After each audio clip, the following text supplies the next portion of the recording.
ನಮಸ್ಕಾರ ಸ್ನೇಹಿತರೆ, ಗೃಹಲಕ್ಷ್ಮಿ ಯೋಜನೆಯ ಅಪ್ಡೇಟ್ಗೆ ನಿಮಗೆ ಸ್ವಾಗತ ಸುಸ್ವಾಗತ. ಸ್ನೇಹಿತರೆ, ಗೃಹಲಕ್ಷ್ಮಿಯರಿಗೆ ಬೆಳ್ಳಂಬೆಳಗ್ಗೆ ಭರ್ಜರಿ ಗುಡ್ ನ್ಯೂಸ್ ಆದರೆ ಬರ್ತಿರುವಂಥದ್ದು. ನಿಮಗೆ ಬರ್ತಿರುವಂತಹ ಭರ್ಜರಿ ಗುಡ್ ನ್ಯೂಸ್ ಏನು, ಲಕ್ಷ್ಮಿ ಹೆಬ್ಬಾಳ್ಕರ್ ಅವ್ರ ಕಡೆಯಿಂದ ಅನ್ನುವಂಥದ್ದನ್ನು ತಿಳಿಸ್ಕೊಡ್ತೀನಿ. ಅದ್ರ ಜೊತೆಗೆ ನಿಮಗೆ ಕೆಲವೊಂದು ಅಪ್ಡೇಟ್ಸ್ ಇದೆ, ಎಲ್ಲದ್ರ ಬಗ್ಗೆ ಹೇಳ್ತೀನಿ. ಎಲ್ಲರೂ ವಿಡಿಯೋ ಕೊನೆವರೆಗೂ ನೋಡಿ. ಅದಕ್ಕೆ ಮುಂಚೆ ಯಾರು ಚಾನಲನ್ನು ಇನ್ನೂ ಸಬ್ಸ್ಕ್ರೈಬ್ ಮಾಡ್ಕೊಂಡಿಲ್ಲೋ ಈಗಲೇ ಚಾನಲನ್ನು ಪಟ್ ಅಂತ ಸಬ್ಸ್ಕ್ರೈಬ್ ಮಾಡ್ಕೊಳ್ಳಿ. ಮತ್ತು ವಿಡಿಯೋಗೊಂದು ಲೈಕ್ ಆದರೆ ಕೊಡಿ. ನೀವು ಕೂಡ ಸಬ್ಸ್ಕ್ರೈಬ್ ಲೈಕಿಂದ ನಿಮ್ಗೆ ಇದೇ ರೀತಿ ಕಂಟಿನ್ಯೂಸ್ ಅಪ್ಡೇಟ್ಸ್ ಆದ್ರೆ ಸಿಗ್ತಿರುತ್ತೆ. ಈಗಾಗಲೇ ಯಾರು ಸಬ್ಸ್ಕ್ರೈಬ್ ಲೈಕ್ ಮಾಡಿ ವಿಡಿಯೋ ನೋಡ್ತಿದ್ದೀರೋ ಎಲ್ಲರಿಗೂ ನನ್ನ ಒಂದು ಹೃದಯಪೂರ್ವಕ ಧನ್ಯವಾದಗಳು. ನೋಡಿ ಸ್ನೇಹಿತರೆ, ನಾನೀಗ ಡೈರೆಕ್ಟ್ ಆಗಿ ಟಾಪಿಕ್ಗೆ ಬರ್ತೀನಿ. ಇಲ್ಲಿ ಗೃಹಲಕ್ಷ್ಮಿ ಯೋಜನೆ ಕುರಿತು ನಿಮಗೆ ಬೆಳ್ಳಂಬೆಳಗ್ಗೆ ಬಂದಿರುವಂತಹ ಭರ್ಜರಿ ಗುಡ್ ನ್ಯೂಸ್ ಬಗ್ಗೆ ತಿಳಿದುಕೊಳ್ಳೋದಕ್ಕಿಂತ ಮುಂಚೆ ಇಲ್ಲಿ ನಿಮಗೆ ಒಂದು ವಿಷಯ ಆದ್ರೆ ಹೇಳ್ಬೇಕು ಸ್ನೇಹಿತರೆ. ಇಲ್ಲಿ ಮಗನ ಸಾಲ ಬಾಕಿ, ಗೃಹಲಕ್ಷ್ಮಿ ಹಣ ಕೊಡಲು ಸತಾಯಿಸಿದ ಬ್ಯಾಂಕ್ ಮ್ಯಾನೇಜರ್. ಇಲ್ಲಿ ಮಗನ ಸಾಲ ಒಂದು ಬಾಕಿ ಇದೆಯಂತೆ. ಇಲ್ಲಿ ಗೃಹಲಕ್ಷ್ಮಿ ಹಣ ಕೊಡಲು ಸತಾಯಿಸಿದ ಬ್ಯಾಂಕ್ ಮ್ಯಾನೇಜರ್. ಏನ್ ನಡೀತು ಏನು ಅನ್ನುವಂಥದ್ದನ್ನ ನೋಡ್ತಾ ಹೋಗೋದಾದ್ರೆ, ಇಲ್ಲಿ ಸಾಲಗಾರ ಪುತ್ರನ ತಾಯಿಯ ಗೃಹಲಕ್ಷ್ಮಿ ಹಣವನ್ನು ಖಾತೆಯಿಂದ ತೆಗೆಯಲು ಬಿಡದೆ ಸಾಲೆತ್ತೂರಿನ ರಾಷ್ಟ್ರೀಕೃತ ಬ್ಯಾಂಕ್ ಮ್ಯಾನೇಜರ್ ಹಿಡಿದಿಟ್ಟ ವಿಚಾರ ಕೊಳ್ನಾಡು ಗ್ರಾಮ ಸಭೆಯಲ್ಲಿ ಕೋಲಾಹಲ ಎಬ್ಬಿಸಿರುವಂಥದ್ದು. ಕೊಳ್ನಾಡು ಗ್ರಾಮ ಸಭೆ ಆರಂಭವಾದ ಕೆಲ ಹೊತ್ತಿನಲ್ಲಿ ರಾಷ್ಟ್ರೀಕೃತ ಬ್ಯಾಂಕ್ ಸಾಲೆತ್ತೂರು ಶಾಖೆಯ ಮ್ಯಾನೇಜರ್ ಬ್ಯಾಂಕ್ ಸೌಲಭ್ಯಗಳ ಬಗ್ಗೆ ಮಾಹಿತಿ ಆದ್ರೆ ನೀಡಿರುವಂಥದ್ದು. ಇಲ್ಲಿ ಬಳಿಕ ಗ್ರಾಮಸ್ಥರಿಗೆ ಮಾತನಾಡಲು ಅವಕಾಶ ಆದ್ರೆ ಕೊಟ್ಟಿದ್ದಾರೆ ಸ್ನೇಹಿತರೆ. ಕೊಳ್ನಾಡು ಗ್ರಾಮದ ಕಲ್ಲಮಜಲು ನಿವಾಸಿ ದೃಷ್ಟಿಹೀನ ಮಹಿಳೆ ನೆಬಿಸಾ ಮಹಮ್ಮದ್ ಅವರ ಪುತ್ರ ಈ ಶಾಖೆಯಿಂದ ವೈಯಕ್ತಿಕ ಸಾಲ ಪಡೆದಿದ್ದರು. ಆರ್ಥಿಕ ಸಂಕಷ್ಟದಿಂದಾಗಿ ಸಾಲದ ಕಂತು ವಿಳಂಬ ಆದ್ರೆ ಆಗಿತ್ತು.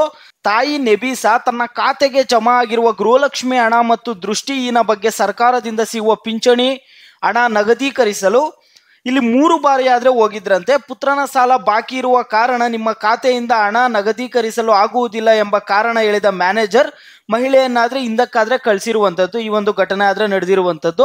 ಇಲ್ಲಿ ಗ್ರಾಮ ಸಭೆಯಲ್ಲಿ ಹಾಜರಿದ್ದ ನೆಬಿಸಾ ಈ ವಿಚಾರವನ್ನು ಗ್ರಾಮಸ್ಥರ ಮೂಲಕ ಸಭೆಯಲ್ಲಾದ್ರೆ ತಿಳಿಸಿರುವಂಥದ್ದು. ಅಲ್ಲಿವರೆಗೆ ಆರಿಕೆಯ ಉತ್ತರ ನೀಡುತ್ತಿದ್ದ ಬ್ಯಾಂಕ್ ಅಧಿಕಾರಿ ಸ್ವತಃ ನೊಂದ ಮಹಿಳೆಯೇ ಎದ್ದು ನಿಂತು ಕಣ್ಣೀರಿಟ್ಟಾಗ ಸಿಕ್ಕಿಬಿದ್ದಂತಾಗಿದೆ.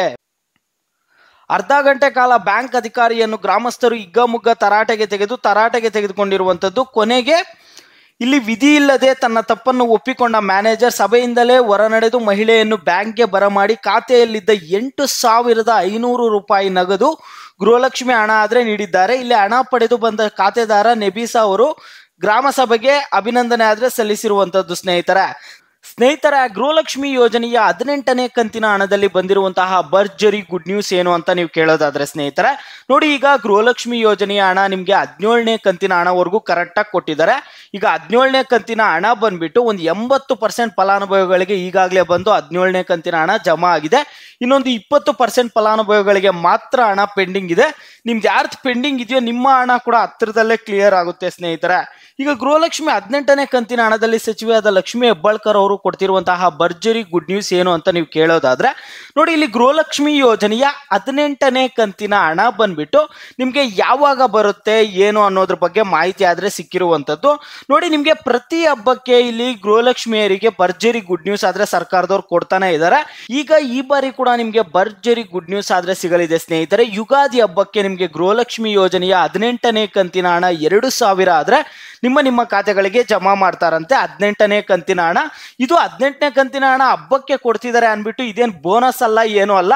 ನಿಮ್ಗೆ ಇದೇ ತಿಂಗಳಲ್ಲೇ ಬರಬೇಕಾಗಿರುವಂತಹ 18ನೇ ಕಂತಿನ ಹಣ ಸ್ವಲ್ಪ ಲೇಟ್ ಆಗಿ ಆಯ್ತು. ಈಗ ಈ ಒಳಗೆ ನಿಮ್ಗೆ ಆಲ್ರೆಡಿ ಹಣ ಬಂದು ಜಮಾ ಆಗ್ಬೇಕಿತ್ತು. ಈಗ ಹಬ್ಬ ಇದೆಯಂತಾನೆ ಅಲ್ಲ, ನಿಮ್ಗೆ ಹಬ್ಬ ಇಲ್ಲದೆ ಇದ್ರೂ ಈ ಒಂದು ಹಣ ಕೊಡ್ಲೇಬೇಕಿತ್ತು ಇದೇ ತಿಂಗಳಲ್ಲಿ. ಆದ್ರೆ ಹಣ ಆದ್ರೆ ನಿಮಗೆ ಡಿಲೇ ಆಗಿತ್ತು. 16, 17ನೇ ಕಂತಿನ ಹಣ ಎಲ್ಲ ಈ ತಿಂಗಳಲ್ಲೇ ಸಾಕಷ್ಟು ಜನರಿಗೆ ಹಣ ಬಂದು ಜಮಾ ಆಗಿದೆ. ಈಗ 18ನೇ ಕಂತಿನ ಹಣ ಲೇಟ್ ಮಾಡ್ತಾರೇನೋ ಅಂತ ನೀವು ಕೇಳ್ಬೋದು. ನಿಮ್ಗೇನು ಲೇಟ್ ಆಗಲ್ಲ. ಸರ್ಕಾರದ ಕಡೆಯಿಂದ ಆಲ್ರೆಡಿ ಹಣ ಬಿಡುಗಡೆ ಮಾಡೋದಕ್ಕೆ ಸಿದ್ಧತೆ ಆದರೆ ನಡೆಸ್ಕೊಂಡಿದ್ದಾರೆ.